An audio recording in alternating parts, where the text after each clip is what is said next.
Howdy. Do I look alright? I'm in Peace River Park, which is adjacent to the Fort Meade outdoor recreation area. It's on the west side. That's the river behind me. There's a walk path that goes from just off US 98 all the way down to Mount Pisgah Road. It's about a 2-mile walk if you want to get some exercise. It's a real pleasant walk. It parallels the river, but it's not necessarily on the river bank most of the way. In places like this, it comes close to the bank, or you can take a little excursion off of the walk path to get near the bank. It's a pretty day, a little bit breezy. Temperature's pleasant. It's probably in the high 60s, low 70s maybe. Very comfortable.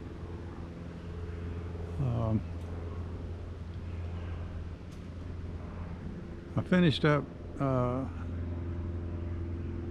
most of life in Homeland with my last video,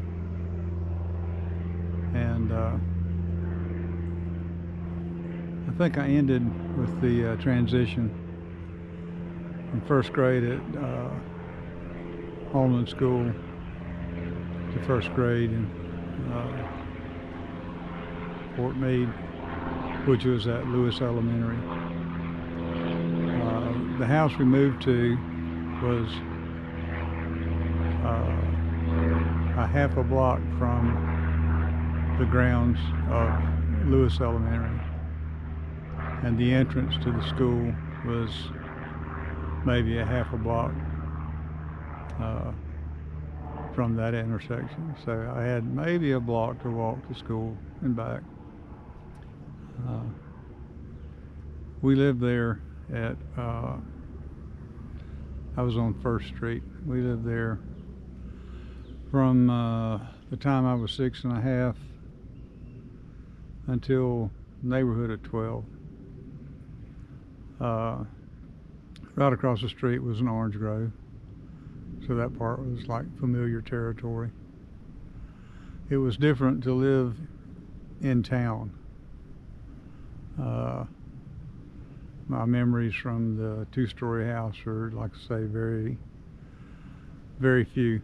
Just a couple of images, feelings more so than images.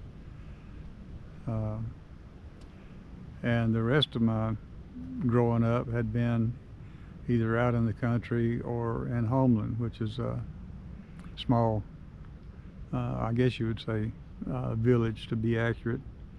I did a little research online. The 1950 census in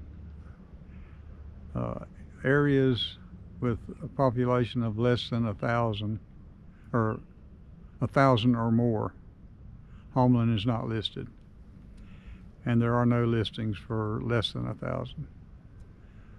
So Homeland's population in 1950 was less than 1,000 people.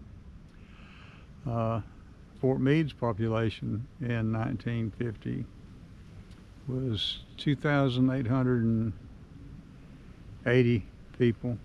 Well, that was the census listing. Fort Meade was about 3 times the size of Homeland in population. A little bit bigger in area. I think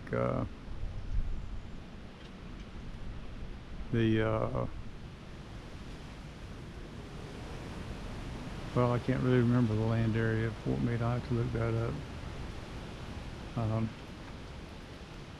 But starting school in the middle of the term in Lewis Elementary, they put me in a classroom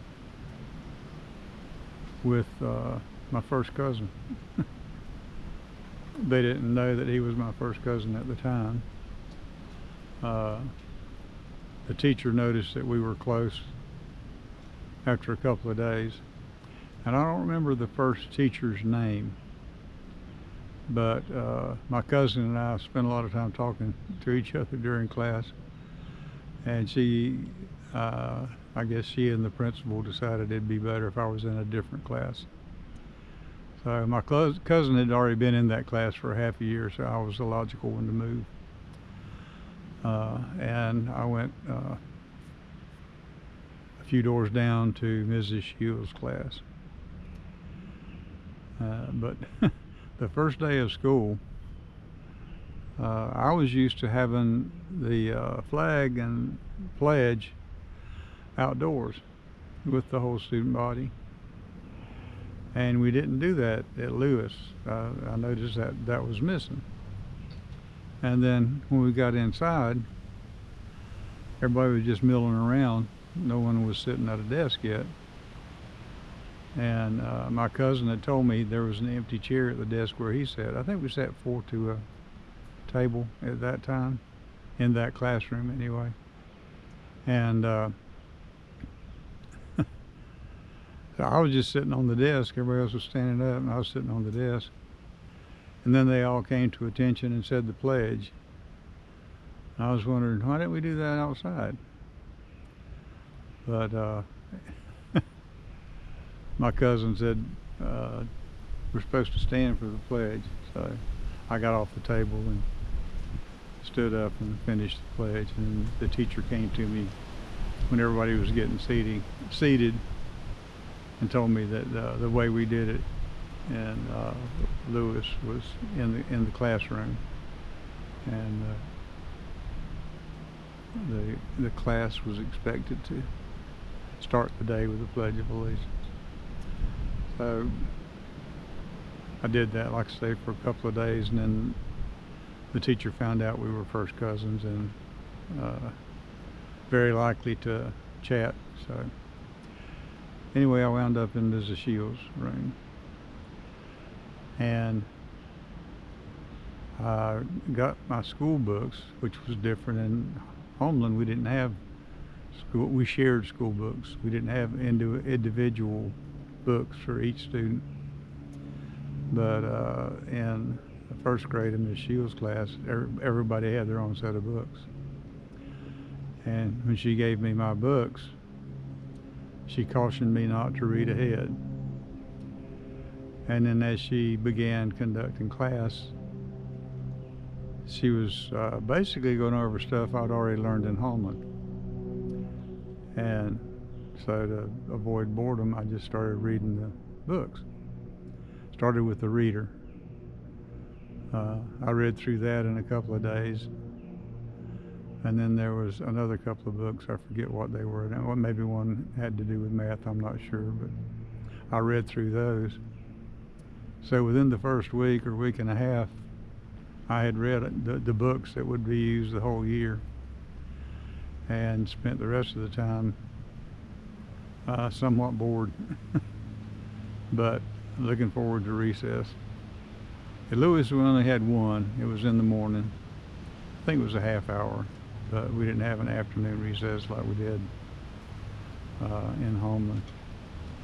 And we had a lunchroom at Lewis. We didn't have a lunchroom in Homeland.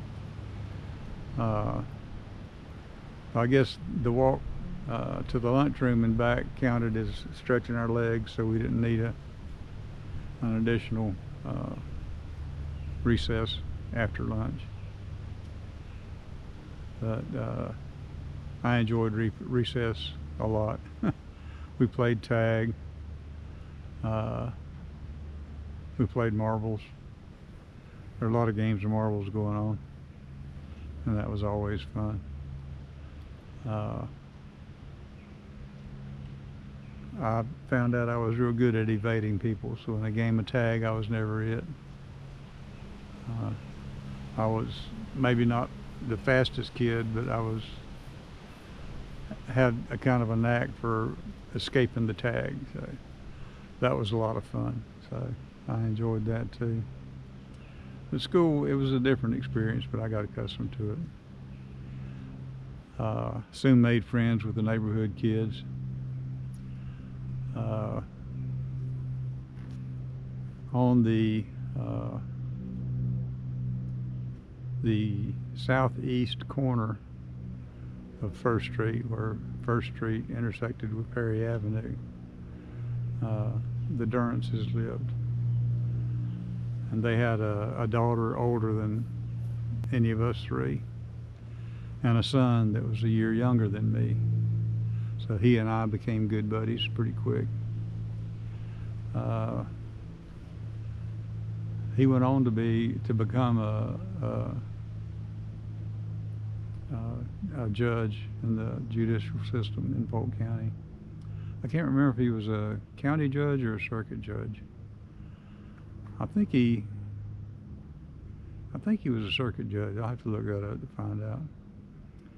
But we had a lot of fun. And Fort Meade turned out, well, the neighborhood that we lived in turned out to be a whole lot like Holman.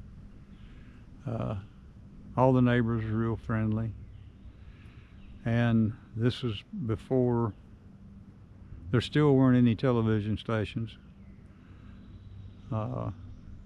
close enough for anybody to invest in a television. People just visited back and forth. And Mr. Durrance was a county commissioner, and he was a really nice, outgoing guy. And he and my dad hit it off real well. And Mrs. Durrance and my mom hit it off real well. They're just real friendly people. And the older sister, we'd see her from time to time. She was busy doing all kind of high school stuff, so see her from time to time, but she was real sweet. She, years later, became a officer in Wauchula State Bank. I had neighbors to the west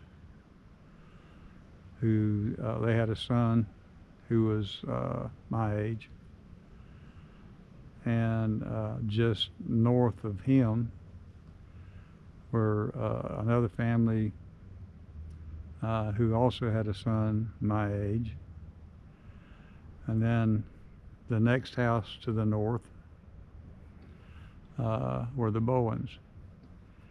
And between our house and the houses to the west of us, there were empty lots on both sides of the block. So we had a fairly large open area to play in between the paved roads. And that was a common gathering place for the neighborhood kids. And Mrs. Bowen,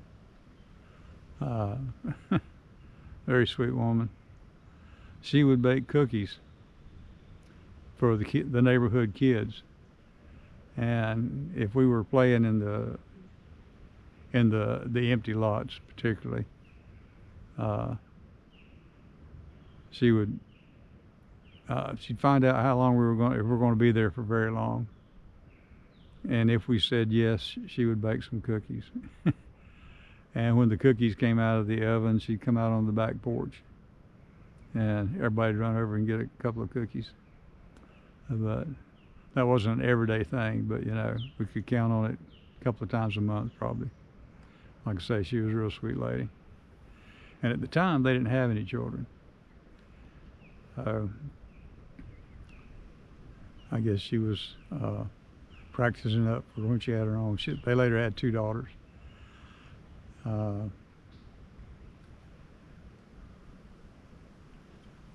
Across the street, let's see, can't remember the name of that street right now. I'll have to go back and check that. But anyway, on the west side of the street that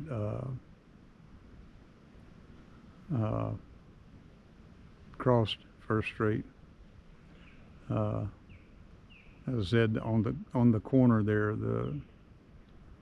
the southwest corner of First Street and the intersecting street was a boy my age, and then just next door to him to the north was another boy that was our age, and then across the street on the west side of that street was another boy my age.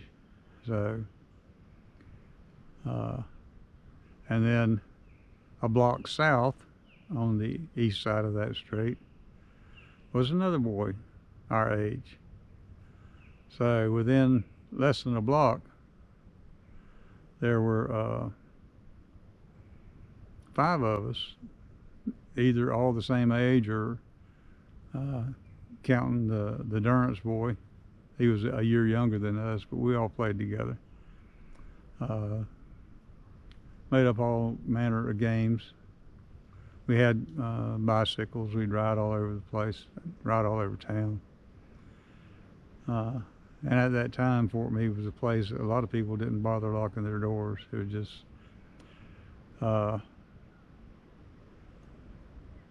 crime was basically non-existent in Fort Meade. I'm sure there was some, but never heard about any in our neighborhood. There was a police chief and 2 officers, and that was the extent of the police force. And as I said, it was a small town, less than 3,000 people. And everybody knew everybody pretty well. So if you went off for run errands or whatever and didn't lock your door, the neighbors would notice if somebody came by. And everybody in town knew that, so I guess that's what kept us safe. But we never missed anything. Nobody ever came in pilfering. So, and it was also the same kind of town where we could ride our bicycles all over town, and it wasn't an issue. Parents didn't mind. Everybody was safe, considered to be safe, just taken for granted that we were all okay. And we just went about our business after school having a great time. One of the games we would play from time to time was, we were all really hit up on Army stuff and soldiers and war and battles and all that kind of stuff. So we'd play Army a lot in the orange grove across the street. We were searching for imaginary enemies and engaging with imaginary enemies. And we'd pick up fallen fruit from under the trees, and those were our grenades that we would throw.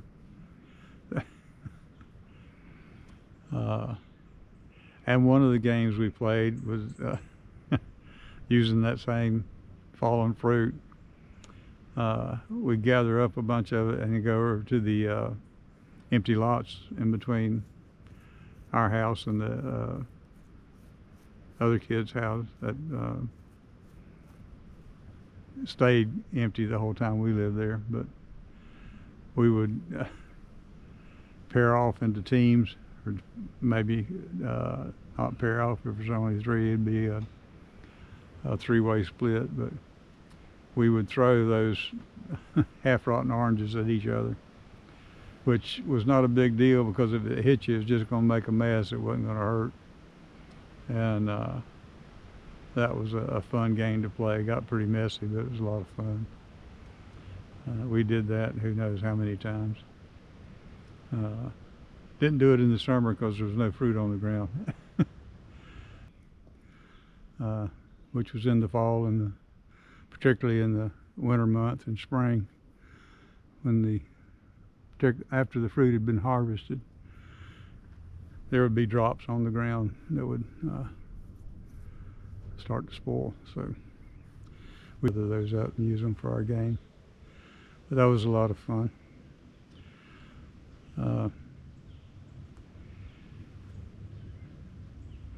I had a lot of good friends over that period of time. And most of the people that I started in first grade with there in Lewis Elementary. We're still there all the way through high school, and we're lifetime classmates, more or less. And we all are still fairly close. In fact, we're having a 60th class reunion coming up next month. I'm looking forward to that. Lots more memories from early life in Fort Meade, but for now, that'll do.